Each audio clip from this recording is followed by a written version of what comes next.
Did you know at Kroger, shopping online with pickup and delivery is the same as shopping in store? Same low prices, same personalized deals, same rewards, with no hidden fees or markups on your same family favorites, like Honeycrisp apples and pasta sauce. The only difference is you don't have to put on shoes. Start your cart today at Kroger.com. Kroger, fresh for everyone. Restrictions apply. See site for details. Thanks for choosing this free Anfield Index podcast. If you'd prefer to listen to this or any of our other shows without adverts, then now's the time to check out Anfield Index Pro. With AI Pro, you can supercharge your entire listening experience. You'll not only get all of our podcasts without the ads, but you'll have them far faster with our quick publish feature available exclusively for subscribers. AI Pro also puts you in the heart of our sound studio, with an option to listen to many of our shows live and interact with the podcasters in real time as the shows are recording. Upgrading couldn't be easier. AI Pro is available on all popular podcast platforms, and we have our own apps for Apple and Android. Just head on over to AnfieldIndexPro.com and get started today. Good morning, good afternoon, good evening, wherever you are, whatever you're doing, and welcome to another edition of Stat Me Up for Media Matters for Anfield Index. So, ladies and gents, we can't really escape the news, can we? Since last Friday, we're all still walking around in that bit of a haze, shall we say. But since then, we've had the Norwich result and we've got two massive games. We can't really undersell them this week at all, can we? And plenty of stats to roll through as ever. So I am delighted, as I always am, to be joined by Ben Bocksak. Ben, how are we? Yeah, I mean, as good as I can be. I feel like I'm still trying to process the news. It's a tough one. I think I'm in avoidance mode right now, where I'm just refusing to even imagine the possibility that there's going to be someone else in the dugout next season. It just seems like so impossible to even imagine that. Yeah, I think there is that still. We are still clinging, is probably the right word, to that little bit of hope that it is just a fake news story, but alas, it isn't. And I know, because I almost broke the news to you. Can you cheer us up a little bit at all, Ben? Because there's still a lot of football left to go, so that's the focus. And we're not doing this programme as, we're not getting into anything like eulogies or like, favourite memories. It's all about sort of the here and now, realistically, stats-wise. Can you give us any sort of Klopp stats from this season just to lift us a bit? Any real positive ones at all? I think the most important facts for me and stats, even away from stats, has been the way he sort of has built this Liverpool team for the future. And I think one that really stands out to me is in Liverpool's league game against Bournemouth, I believe he fielded 6 players under the age of 21. Nice. Which was the first time that any Liverpool manager has done that in a league game since Bill Shankly in 1965. So, that goes to show the amount of young talents in the squad, the amount of academy players in the team. Yeah. Obviously, we'll go on to talk about Norwich, which was another perfect example of that as well, where we saw a lot of good young players coming through, making their mark in the first team and doing really well. But in terms of the actual stats for the team this season, I think what's been really important is Liverpool having that intensity back in the team, in terms of pressing and recoveries and all of those things. So I was looking at the numbers, and Vicecat does this stat called challenge intensity, which measures like the amount of defensive actions a team makes when they don't have possession. And Liverpool actually rank on top for that metric in the Premier League this season. On top of that, they also rank top for recoveries per 90 made in the Premier League. So, those all goes to show the intensity is back in this team. There's a lot of good pressing, a lot of good work being done off the ball to regain possession. And I think that has been the key really to Liverpool having the success that they have had this season. Those are the kind of points I wanted to highlight, because they're definitely positive. Klopp's got them playing good football again, And on top of that, he's doing it with really young players, exciting players coming through. So, those players are going to be here when Klopp leaves, and they're still going to be the same quality, and they'll still have the same potential. So I think there's still plenty to look forward to. It's just going to be so odd not having Klopp there. Yeah, absolutely. But I think that's fair, though. That's been the theme of the season, isn't it? The intensity, the resilience as well, the energy, and like you said, just those pure stats. It does feel like we have been back this season. Oh God, even though I'm talking about it happily, it feels like we're going to have to talk about a conclusion of something. But they are positive, and let's talk about yesterday's game, because that was a positive as well. After the minute of singing at the start, which is absolutely right to do, and the odd breakout during the game, I should say, it was good to get back to football, wasn't it, for Liverpool? And I mean, it was a proper cup tie, Ben. 5-2, so goals galore at both ends. What did you make of the performance? What did the stats tell us on that overall? I thought it was an exciting performance. I mean, obviously, you got to take all the stats with a pinch of salt because of the opposition and because of the players in there. There was a lot of young players in there who are going to be making mistakes, are not going to be, perfect. Right. But overall, I think it was a good performance. Liverpool had a lot of high intensity, created a lot of chances, and it never looked like Norwich were going to get back into the game, even though, there were times and they scored a couple of goals, but it always looked like Liverpool were comfortable. And obviously it helped that there was a few experienced players who stepped up, like Darwin Nunez, who got his goal, but the academy players did really well as well, and then we're going to talk a little bit about them. But both Conor Bradley and James McConnell, and I thought Kwanzaa as well, although at times, Kwanzaa maybe wasn't his best in this game. I still think he did really well, especially in possession. And all of them. Obviously, Curtis Jones as well. He doesn't really count as an academy player, but he's still an academy graduate, and he was heavily involved. I don't know if he gets the assist for the Diogo Jota goal. I think BBC gave it to him, but I haven't seen anyone else give it. But he did also get a goal as well. So. And obviously played a key role in that Jota goal. So yeah, he was really good as well. Yeah, the academy shone through, even the academy graduates, as you say, with Curtis, and it was great to see Trent get back on the field as well. I mean, man of the match for you, does that have an academy link as well, or are you going different?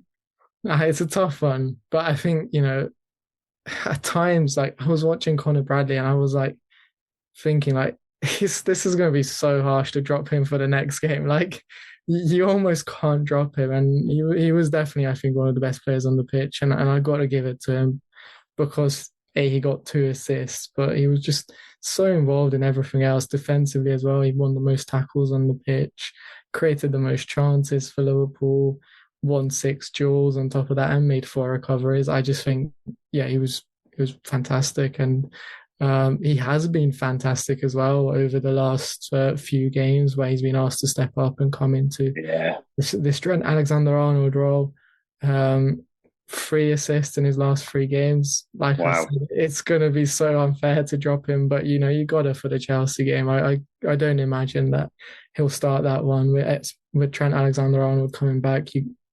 He's probably fit enough to start that one, but it's going to be really harsh on Bradley.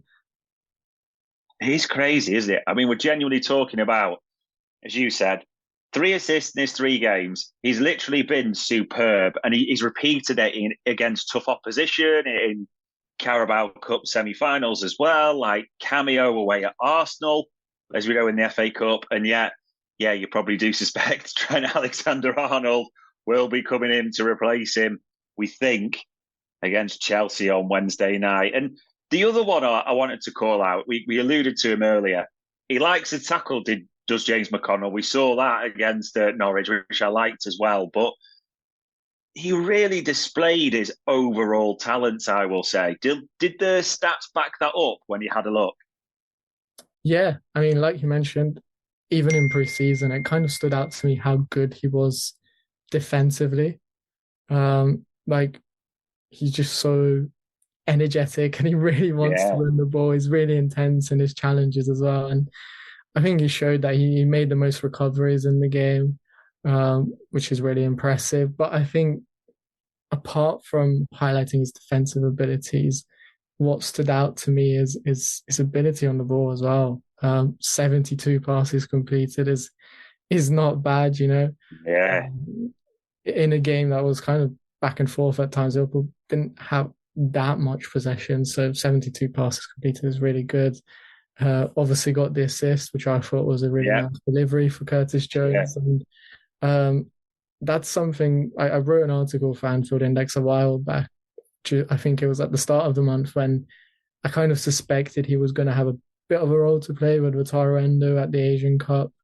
You would have thought that he would have played a few games, and I was kind of looking at his stats, not just in the Premier League too, but in the EFL Trophy in the group stages, where yeah, obviously um, he's playing against senior opposition, so yeah. it's a bit more sort of like a fairer measure of where he's at because he's playing against senior adults and not teenagers in the Premier League too. True. Although there is Jay Spearing still in the Premier League too. Yeah, true. You forget Not that, don't always, not you? always teenagers, but even in that competition, he ranked, I think, in the top 5 for through passes overall, and I think he was second for interceptions. So he did really well, and he's been doing really well in the academy. Did really well in pre-season, and now he's come in and done really well in the FA Cup against Championship opposition as well. And I think he's a big prospect, and surely that there's more to come. But he's got a difficult situation really because there's Stefan Bajcetic when he's fit, kind of playing in his position. I know McConnell, he's someone who's played in a lot of positions at academy level, so I do wonder whether he's going to transition from that number 6, which he was sort of forced into in pre-season because Liverpool just didn't have any number 6s at the time, and Klopp thought McConnell, yeah, he could play that role, but obviously he's played a lot of his minutes as a number 8. He's even played as a wide player at under 18 level. So I do wonder if we're going to see him maybe a little bit further up the pitch at some point.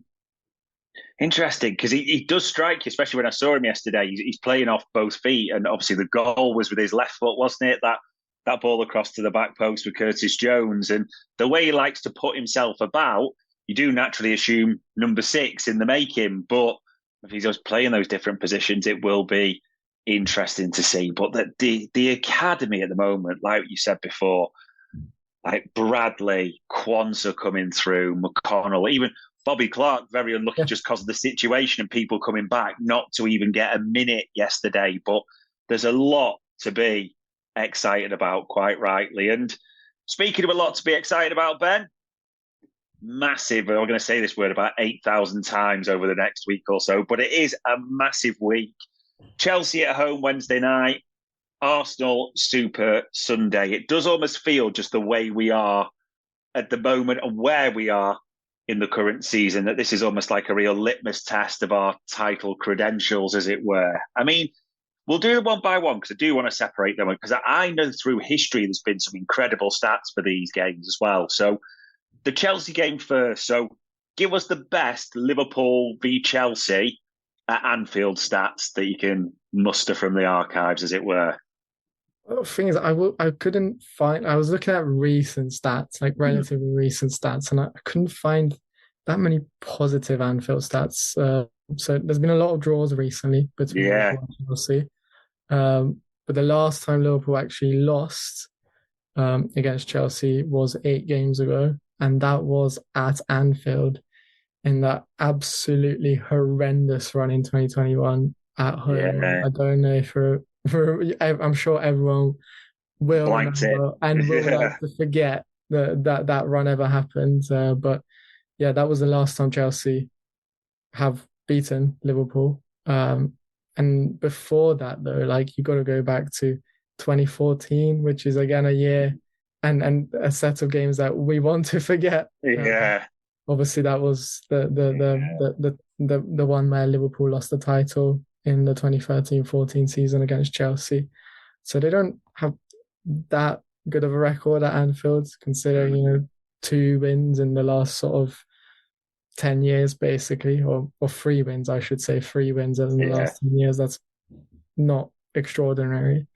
But I do think, like, looking at Chelsea, I think they're kind of a little bit underestimated at the moment. I think there's a case to be made that they're sort of underperformed this season. If you look at the underlying numbers, like they have the second highest XG behind Liverpool in the league.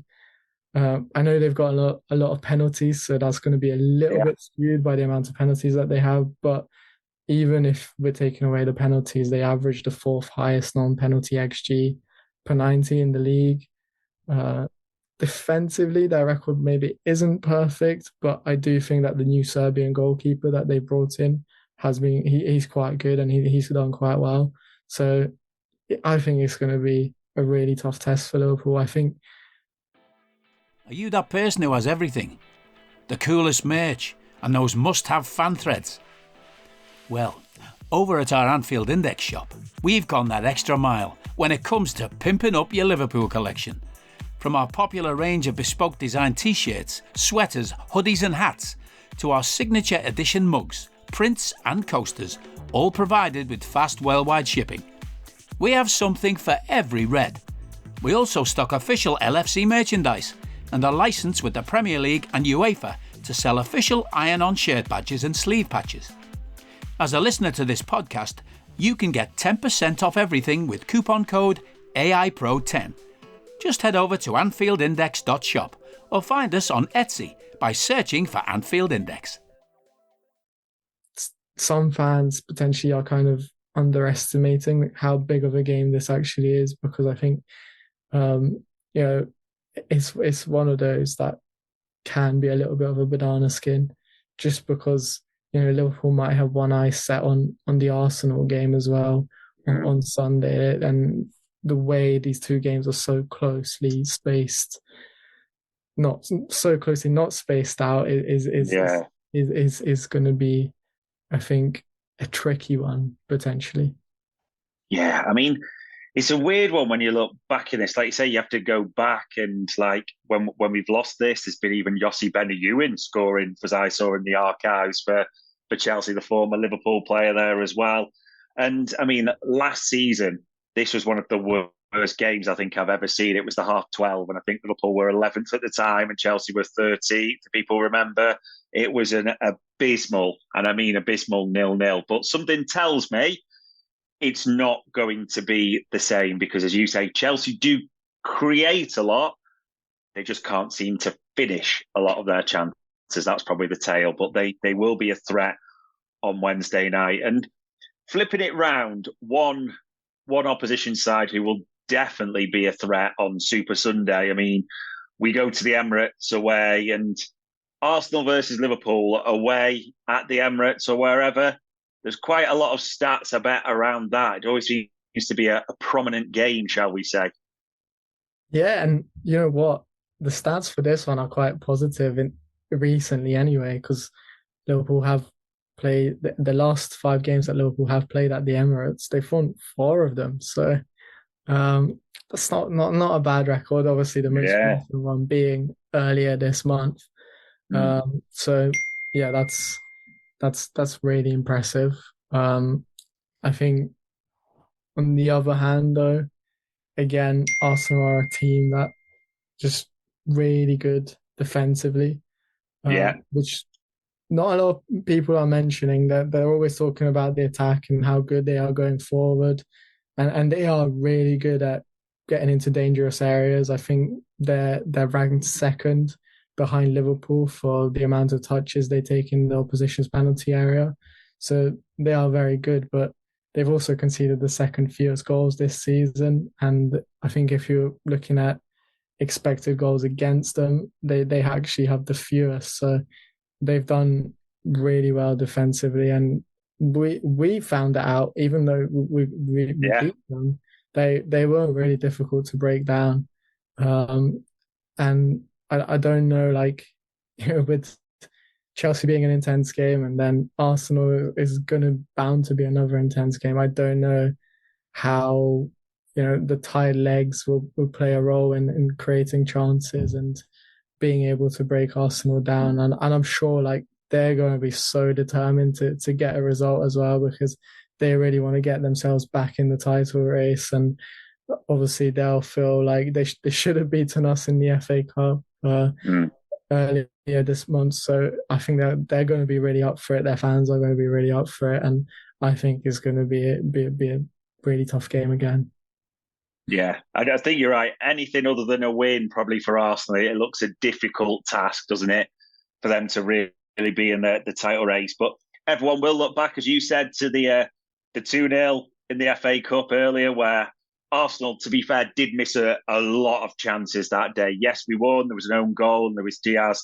It's a stonker into the top right corner. Even last season, when we think back, there was a contentious penalty, wasn't there, that won it for them in the 3-2 victory for them. So they'll also, and this is what I also really like, they might just have a bit of Diogo Jota PSD, so to speak, as well, because he does have a sensational record against them, be it Cup, League.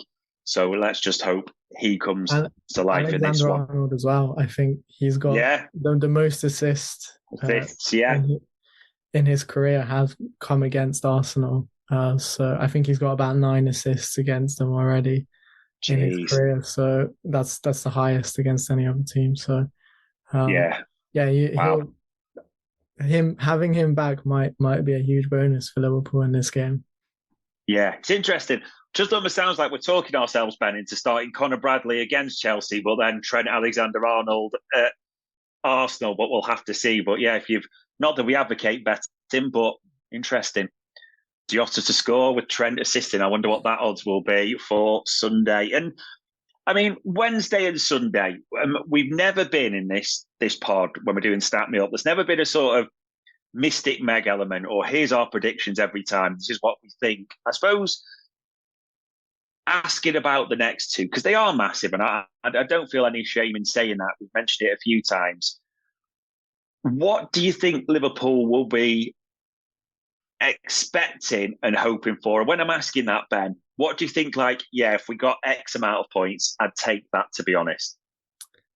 I think given Liverpool's position and given that Manchester City are really creeping up on us now, you've got to expect 6 points and nothing else. Like, if you want to win the league, this is the moment. These are the kind of games that you've got to win. This is the real test, the real challenge.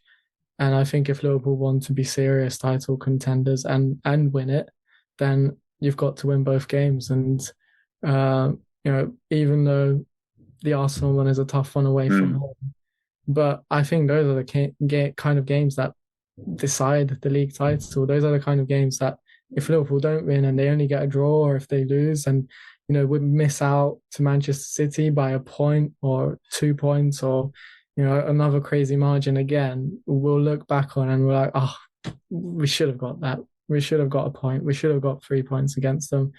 So I think I want to win both games, and I think the players will want to as well. And I think that's a realistic target based on where Liverpool is at the moment. Yeah. Listen, I'd love to be saying 6 points. That would be absolutely amazing, especially next time that we come on this one. It's Chelsea, I agree. That is an absolute must-win. I think Chelsea at home, and people will talk about that, but the extra spice of we're going to play them in the Carabao final in not far, so you're getting that chance. That probably adds into the mix where Liverpool are. Jurgen Klopp's final, not the final, but one of the final games at Anfield. It's just a must-win. We have to get 3 points from that. Arsenal away at the Emirates. So it's...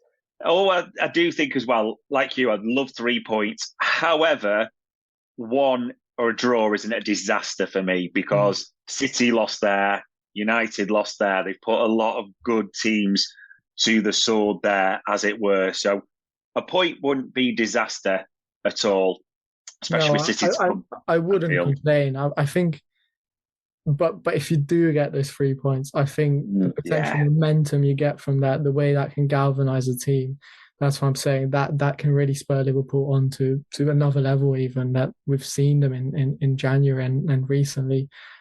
Liverpool can elevate that even further if they get the 3 points. But Yeah, as you said, I think even a draw, you wouldn't complain. no, But just ideally, you want to go there and yeah, 3 points. yeah. If you take 6 points from this week, it feels pretty pivotal. I think it's fair to say. Well, we'll find out a week today we'll know, won't we? And let's hope when we're talking then it is in a very pleased tone. And the final section that we're doing, ladies and gents, when we do this, and please, just to be clear, we are both as good as anyone else about the Jurgen Klopp announcement. You know, we've talked about it, that it is what it is type of thing. We can't change it. So one thing that we did just want to give you a flavour of, when I say we want to give you, I obviously tasked Ben with this task and have had no input whatsoever. So it sounds like I'm claiming credit for other people's homework. But the three names that I'm sure everyone has seen keep coming up: Alonso, Amorim, and Zebri. So Leverkusen, Sporting, Brighton, three very different clubs. But the similarity, Ben, as you know, that all three managers are the ones that keep coming in, don't they, as the name. So, in true sort of stat me up style, I don't need a VPN. I've got nothing to hide. This is what I used to tell myself before I hooked up with LibertyShield.com. Not only is my home internet now fully encrypted, but I can now access all the websites I want, whenever I want, and do so from absolutely anywhere. As a Liverpool fan, I love to know I can now watch every match, regardless of whether it's on UK TV or not. My Liberty Shield VPN makes sure nothing is blocked and guarantees me super fast streaming speed throughout that match. You can get connected right now with their software package, which includes a 48-hour no-obligation free trial and instant access to their apps for Apple, Android, Fire TV, PC, Mac, and Android TV. Or go a step further like I have and get one of their pre-configured VPN routers. These small but powerful devices allow you to easily connect every device in your home to VPN, making it the perfect solution for smart TVs, Mag boxes, and games consoles. Visit LibertyShield.com today and use coupon code AIVPN25 to get 25% off at checkout. Alonso, Amorim, and Zebri. So without just going, one's an ex-Liverpool player, so that's the choice, in true proper stat me up style, for those like me who aren't going to pretend they've watched these guys' teams week in, week out, what can you give us, or almost make the case for any of them, as it were? Right, I'm going to try to summarize all three of them as succinctly as I can possibly can. So I'll go with De Zerbi first. I think he's more like Guardiola than Klopp, but his Brighton team still have a lot of intensity. So I was talking about that Wisecat metric, which measures challenge intensity in the Premier League. Brighton ranked third in that metric, behind Tottenham and Liverpool. Obviously Tottenham, Ange Postecoglou, we haven't mentioned him, but I think he's someone to watch. He's a Liverpool fan. I quite like him. But back to De Zerbi. So to summarize, Brighton play intense football, press quite high up the field, press well. They like to have a lot of the ball though, and in possession, I think they resemble more of sort of Guardiola's short passes, pass and move kind of system. You won't have the really intense sort of Jurgen Klopp counter-attacking football. Amorim, again, his Sporting side keep a lot of the ball. They're quite entertaining to watch. They score a lot of goals. I think previously he hadn't quite got their defensive structure right.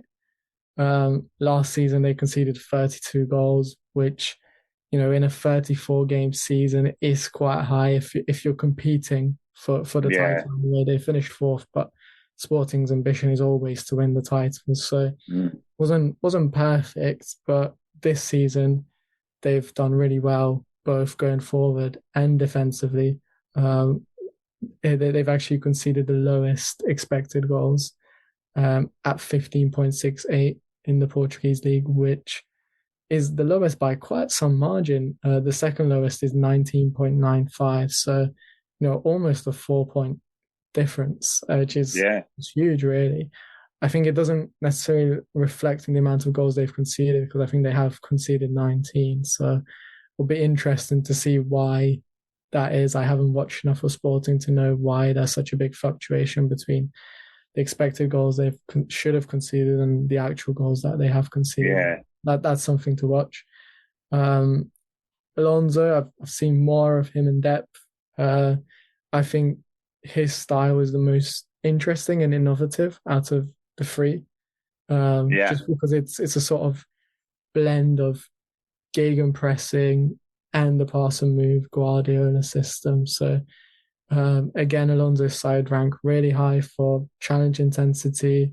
I think they're third in the Bundesliga for that metric, but they also complete the most passes in the Bundesliga, the most short passes. They keep a lot of the ball.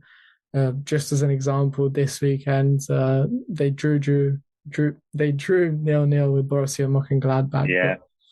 They really should have won that game. I think they had 75% of the ball, racked up something like 2.6 xG, which is crazy. Then didn't score any of that. I think they're really missing Boniface, who was obviously scoring a lot of their goals. But I think what I'm most curious about Alonso is, how does his formation fit into this Liverpool team? Because he's got quite a unique formation. He plays with a back three. His front three isn't anything similar to the front three that Liverpool uses. The two wide players, they're not really wide players. They function more as number 10s. He's got Bullets in there and Hoffman, who play basically as number 10s, and the wide players, the sort of wingers, the Salahs, the Diazes in the system, they're actually the wing backs. If you compare Jeremy Frimpong's heat map to Salah's this season, it's actually very similar.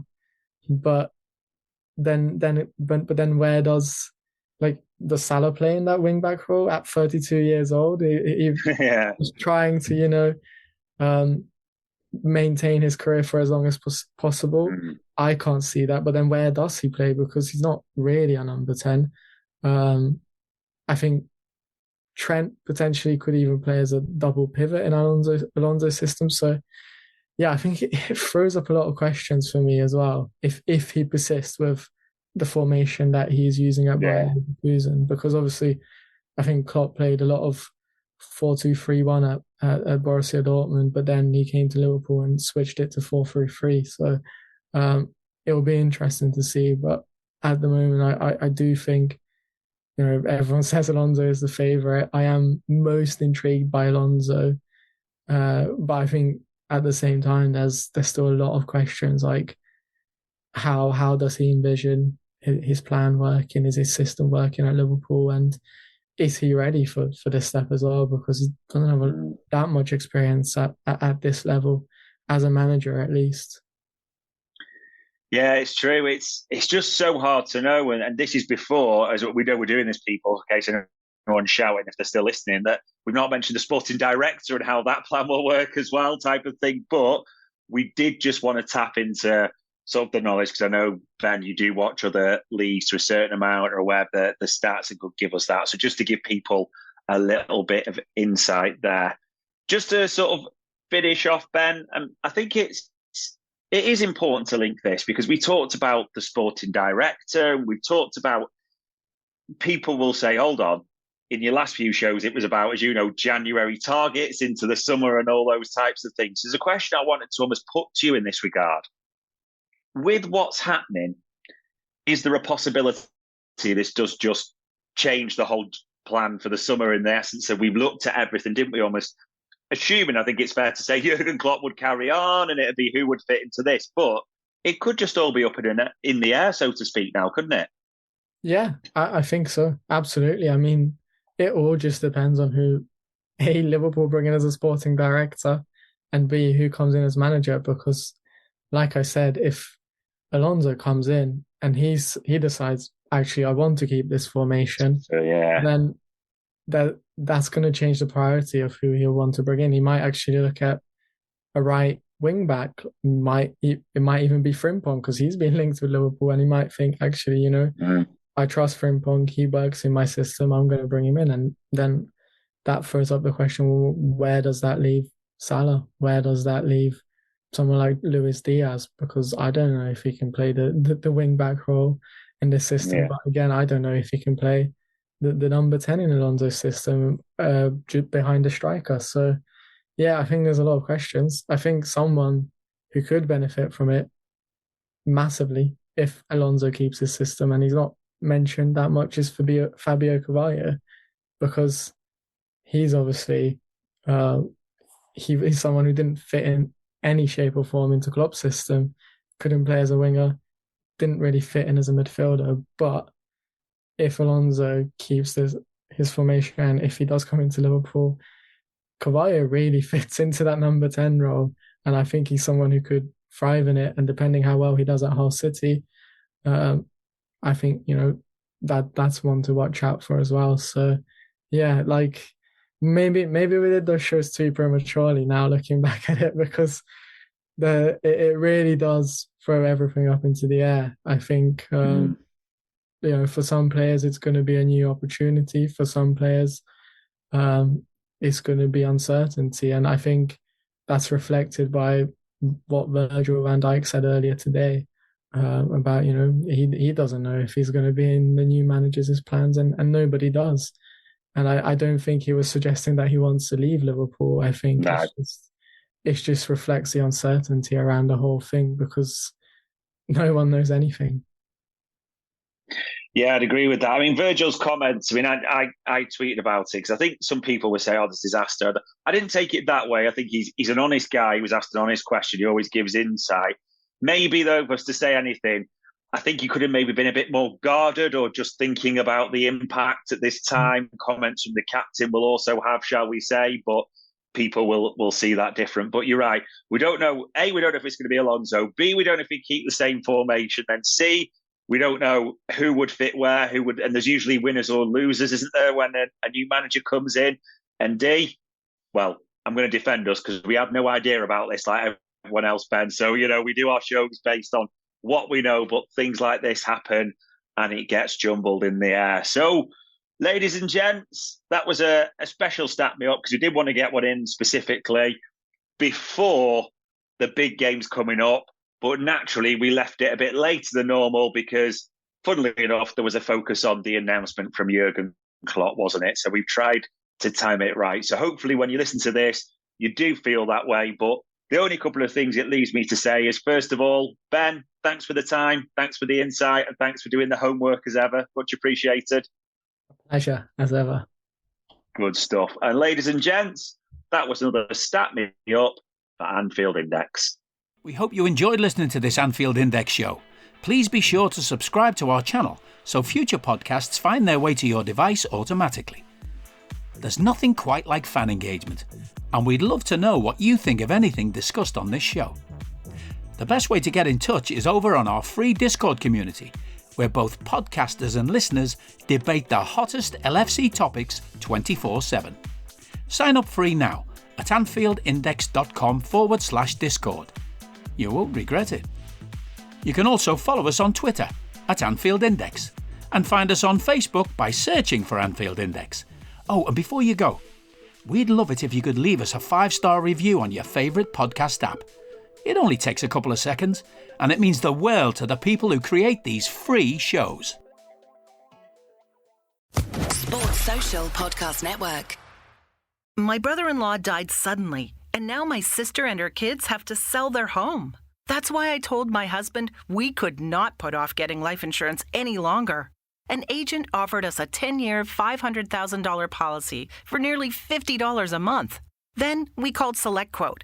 SelectQuote found us identical coverage for only $19 a month, a savings of $369 a year.